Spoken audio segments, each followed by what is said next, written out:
Hi everyone, welcome to my channel. My name is Ashley, also known as Ashley She Wrote. Today we're gonna make fried pork chops and mac and cheese.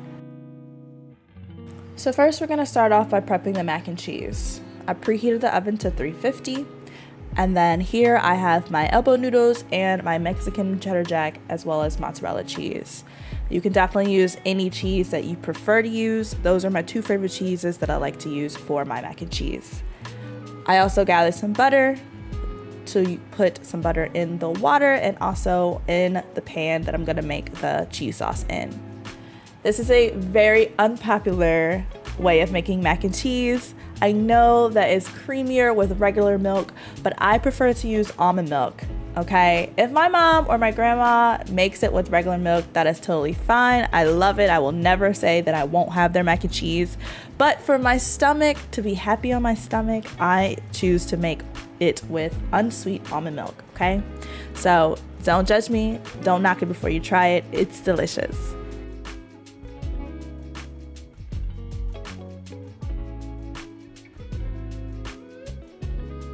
So now we're gonna prepare the cheese sauce. I warmed up the pot and now I'm gonna let this butter melt. I probably use about maybe a little over a tablespoon of butter. And so once it melts, I like to just bring it around the pan to help it melt a little bit faster.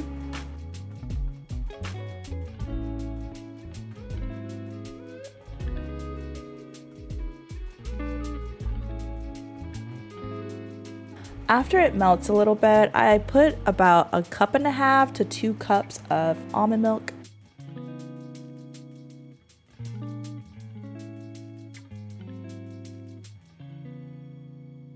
With every ingredient that I add for this cheese sauce, I do like to stir it. I also like to season my cheese sauce. I put a little bit of black pepper, and sometimes I add some salt because my noodles sometimes don't end up being salty enough.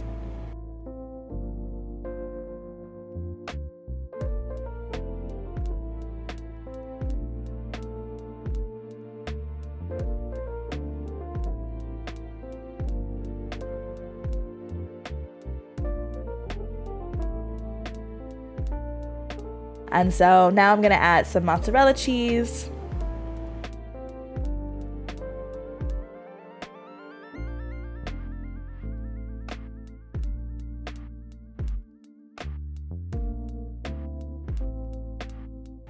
And then once again, you wanna make sure that you stir it so they won't just like melt in one section of the pot.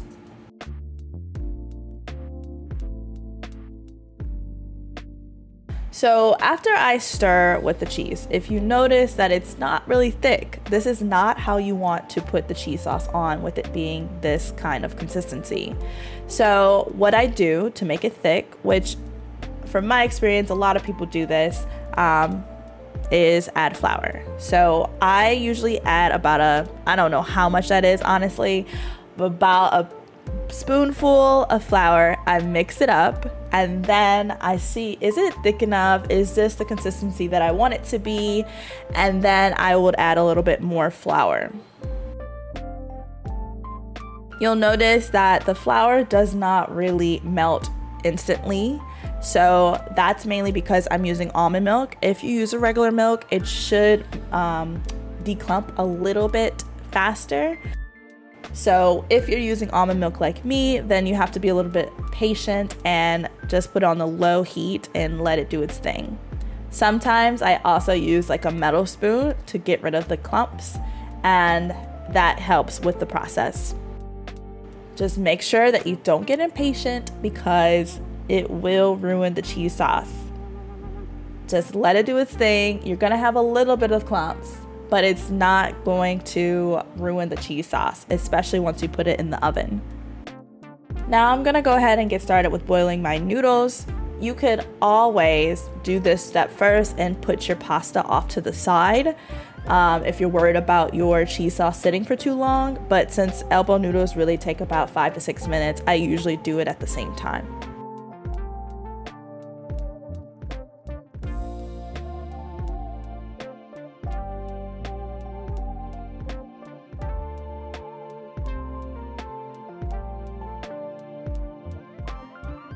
Up next, we're gonna take the pasta and go ahead and put it in the pan, one layer at a time. And then I do like to spread it flatly before I add the cheese sauce.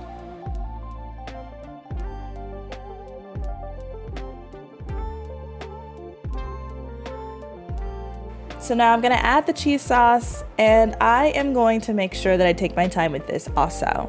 This is gonna be very cheesy, and I really want it to be cheesy. But if I get to the top layer and I don't have enough cheese sauce, I'm not gonna wanna make any more. I'm just gonna be like, you know what, the top part's gonna be dry, whatever. So instead of going through that whole process of making more cheese sauce, I just do it little by little. And then if I notice that, oh, this layer might need a little bit more cheese sauce, I'll add it.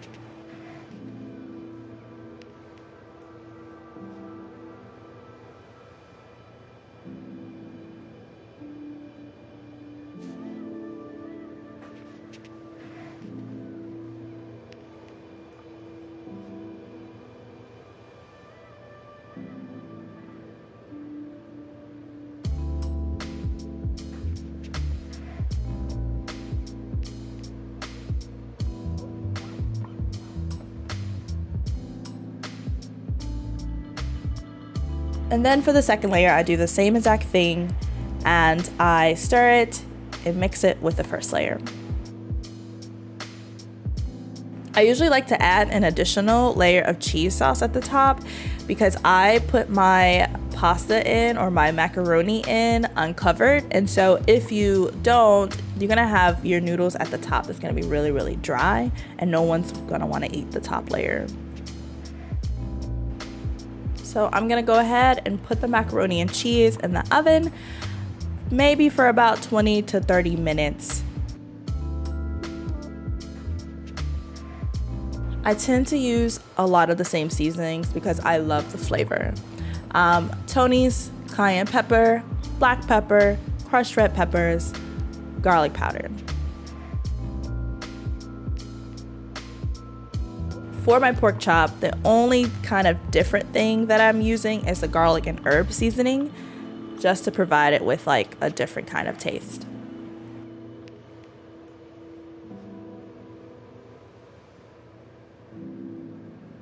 I'm very liberal with my seasonings, unless I'm cooking for someone with like high blood pressure, who's a little bit sensitive to spice. I usually go in on my seasonings. So if you don't want to add this much seasoning, that's totally fine. You go ahead and base it off of what you like and what your taste buds have a craving for. But me, on the other hand, I like to season that shit.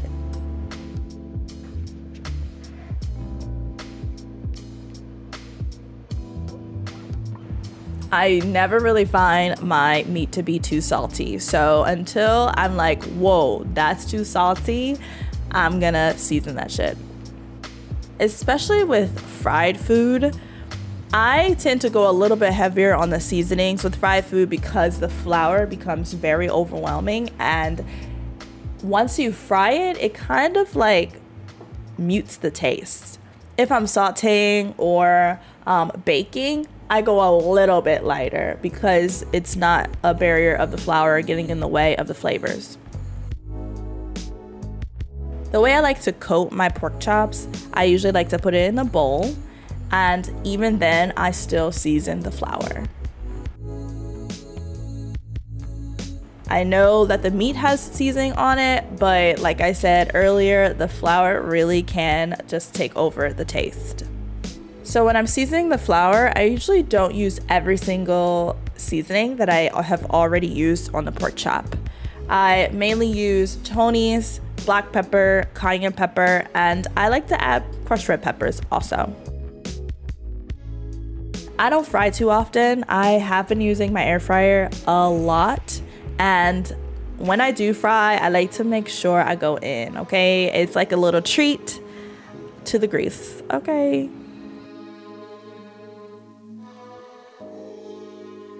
When I put the pork chop in, I like to coat it manually with my fingers, and then I'll put a lid on my bowl, shake it up just to make sure that it's heavily coated because I don't want any piece to not be crispy. The entire time that I was preparing the pork chop, I had my grease heating up, maybe low medium. I definitely don't use a high temperature on this because I don't know how long it's going to take me to season the pork chop. I don't want it to be too hot. And if you're a professional, you probably have something that like measures the temperature of the grease. I do not. I play it by ear. I go, oh, that looks a little hot. Put a little bit of water. Oh my God, that's really hot. My pork chop is ready. You shouldn't do that. If you got the tools, use the tools and live your best life unscorched. Because listen, when you put water in it, a little drop of water, it's not ideal for your body or cleaning, okay?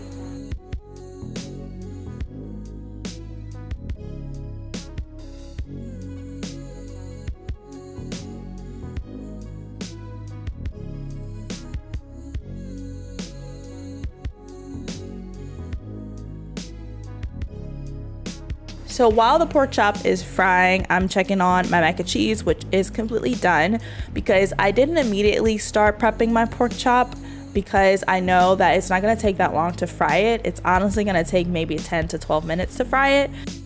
So I did some other things and then I started prepping my pork chop. So that way they can both be done around the same time. So we definitely got some cheesy goodness.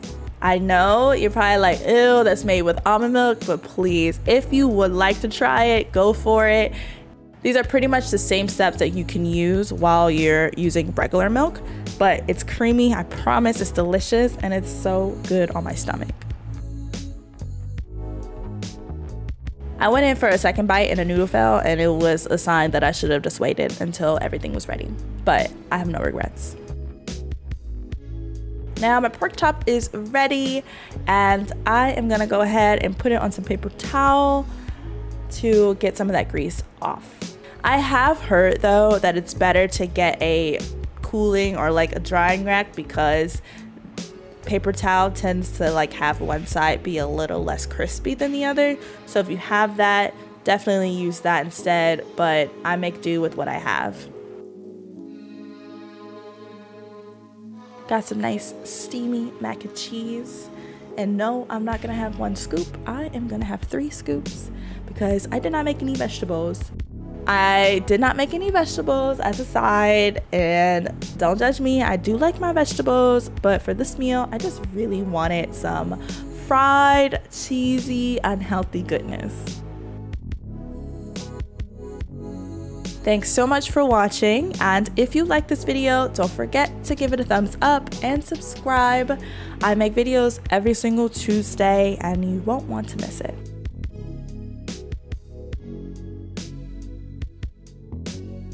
Have a wonderful day, night, evening. I'll see you in my next video.